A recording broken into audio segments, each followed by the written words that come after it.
Hello my dear student, good afternoon. आप सभी मेरे क्लास में स्वागत हो। Welcome to my class.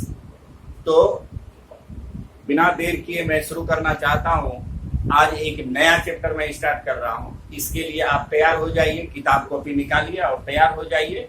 और ये बहुत ही इंपॉर्टेंट चैप्टर है मैट्रिक बोर्ड के लिए, क्योंकि ये चैप्टर जो विद्यार्थी पढ़ लिया, इस चैप्टर से केवल और केवल 10 अंक पूछे जाते हैं मैथमेटिक्स में। और आपको इसका सवाल बनाने में भी बड़ी आनंद आएगा, बड़ी मजा आएगा बनाने में। तो आप पहले ये समझिए कि ये जो चैप्टर है, यह एक्सरसाइज जो आपको 3.1 है, ये क्या है 3.1 है। इस एक्सरसाइज में जो मेरा चैप्टर है, उस चैप्टर का नाम है pair of linear equation in two variables. Pair of linear equation in two variables, अर्थात दो चर वाले रैखिक समीकरण युग्म। प्रश्न यहाँ ये उठता है कि पहले तो हमको ये समझना होगा कि दो चर वाले रैखिक समीकरण युग्म है क्या? पेयर ऑफ लीनियर इक्वेशन, जिसको हम रैखिक समीकरण कहते हैं। लीनियर इक्वेशन रैखिक समीकरण कहते हैं। सबसे पहला बात कि ये जो पेयर मतलब होता है जोड़ा, पेयर मतलब जोड़ा। और देखिए साफ साफ नाम से स्पष्ट है कि दो चर वाले रैखिक समीकरण। क्या है? दो चर वाले रैखिक समीकरण। दो चर नहीं, इस शब्द से समझिए, अगर मैं इतना दूर की बात करूं, दो चर, चर जैसा कि हमने बताया था जिसका मान वेरी करता है उसको हम चर कहते हैं। जैसे एक्स वाई जेड से हम सूचित करते हैं। अधिक दो चर हम मान लेते हैं, दो चर का है, एगो एक्स ले लिए, एगो वाई ले लिए, है ना। जेड भी ले सकता है, वाई जेड भी ले सकता है।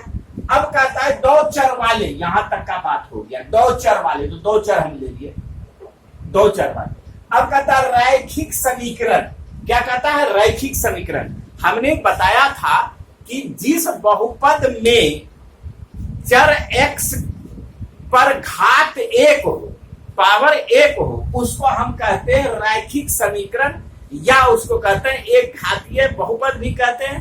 यहां पर हम बात कर रहे हैं समीकरण का, बहुपद का बात नहीं करेंगे।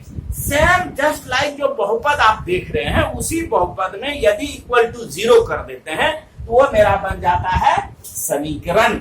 अब यहाँ कहते हैं रैखिक समीकरण। रैखिक समीकरण का रूप क्या है भैया? तो रैखिक बहुपद में थोड़ा सा विचार कीजिए। उसका रूप था ax प्लस बी, या ax प्लस सी भी कह सकते हैं। ये रैखिक बहुपद का रूप है। बट यहां समीकरण की बात कर रहा है तो एगो 0 दे देगा। ये रैखिक की बात कर रहे हैं नहीं। लेकिन प्रश्न यहाँ क्या है? दो चर वाले। चर कितने होने चाहिए? 2 होना चाहिए।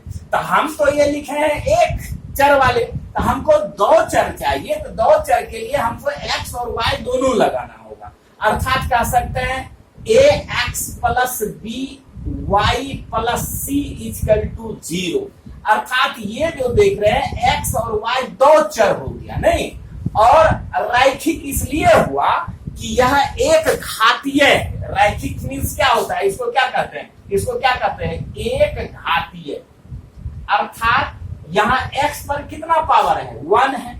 ये क्या है? 1 है। दैट मीन्स रैखिक इक्वेशन, लीनियर इक्वेशन हो गया। इक्वल टू 0 है, इसलिए लीनियर हो गया। अब यहाँ पर प्रश्न ये उठता है कि दो चर वाले रैखिक समीकरण युग्म, युग्म की बात कर रहा है। युग्म मतलब क्या होता है भाई? पेयर। युग्म मतलब क्या होता है? पेयर होता है, यानी कि जोड़ा। पेयर मीन्स क्या कह सकता है? जोड़ा कह सकते हैं। इंग्लिश क्या होता है? पेयर। यहाँ पेयर लिखे हुए हैं, ये पेयर। ये जोड़ा की बात कर रहा है। तो सेम इसमें जो दो चर वाले रैखिक समीकरण देखे, इसमें जोड़ा लगा दीजिए। इसमें जोड़ा लगाने का मतलब क्या हुआ? जोड़ा लगाने का मतलब हुआ ये तो मेरा एक्स वाई है, एक घात है, इसलिए इसको हम लीनियर कहते हैं, अर्थात रैखिक कहते हैं। वो मैंने यहाँ दिखाया। अब यहाँ पर जोड़ा की बात कर रहा है। एक जोड़ा और लिखते हैं, 3y plus C equal to 0। But ये दोनों समीकरण में ए बी सी जो है वह अचर पद है। और अचर पद जो होता है वह मान अलग अलग हो सकता है। 1 2 3 4 5 कुछ भी हो सकता है। माइनस में आ सकता है, प्लस में आ सकता है। इसलिए ये जो ए है इसका मान अलग होगा, ये जो ए है इसका मान अलग होगा। इसलिए हम इसको कह सकते हैं A1 B1 C1, इसको A2 B2 C2। ये जो है दोनों ही परिस्थिति में चर क्या है, समान है। यानी कि चर दोनों में देखिए ये कितने चर है, दो चर है, नहीं x और y दो चर है। तो यहां पर जो हो गया इसमें भी कितने हैं, दो चर हैं। और समीकरण अर्थात इक्वल टू 0, रैखिक मतलब पावर कितना, एक, यहां भी पावर कितना है, एक है, एक है, एक है, एक है। तो यानी कि सबसे पहला गप अगर मैं कहूं कि दो चर वाले समीकरण है क्या, अगर मैं कहूं कि दो चर वाले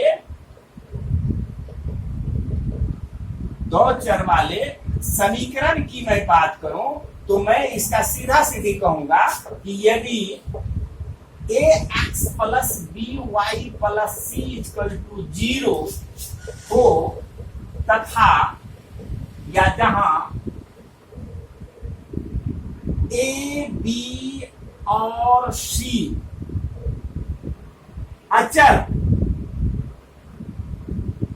अचर पद हो और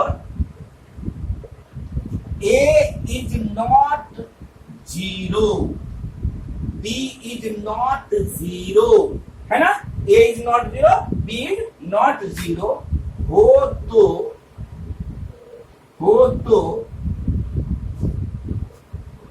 तो इसके रूप को क्या कहते हैं, दो चर वाले रैखिक समीकरण कहते हैं। अगर ऐसा हो b is not 0 के रूप को दो चर वाले रैखिक समीकरण कहते हैं। देखिए यहां पर सिंपल सी बात है, फॉर एग्जांपल ये जो है जनरल फॉर्म है, ये क्या है, जेनरल है,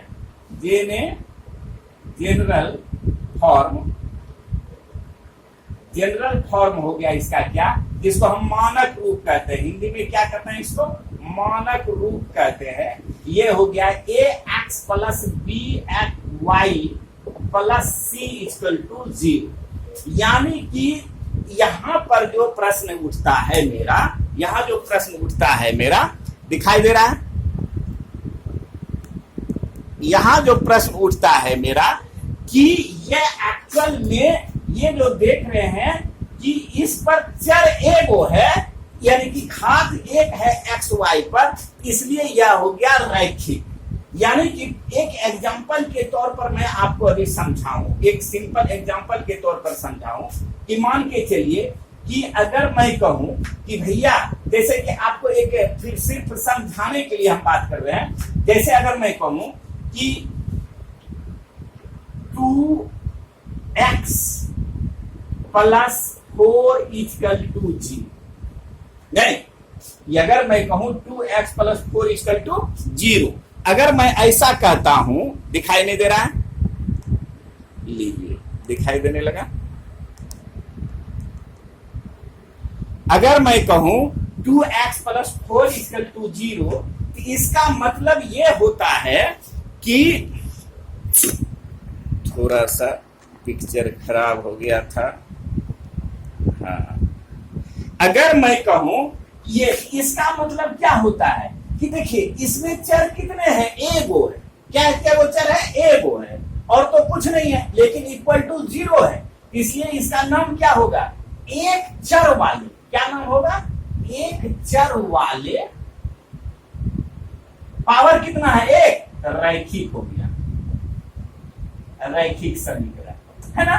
जब एक, अगर मैं इस पर ये कहूं, अगर एक फॉर एग्जांपल मैं आपको समझा रहा हूं, 2x स्क्वायर प्लस 4 होता तो क्या होता, तब इसका नाम क्या होता, तब इसका नाम होता एक चर वाले, कितने पावर है, 2, द्विघातीय समीकरण। देखिए नाम में चेंज हो गया, अगर मैं 2 कर देता हूं, अर्थात 2x प्लस 4y कर दिया, 2x प्लस 4y कर दिया बराबर 0 कर दिया, तो चर कितने हो गया, 2, इसलिए इसका नाम क्या होगा, 2 चर वाले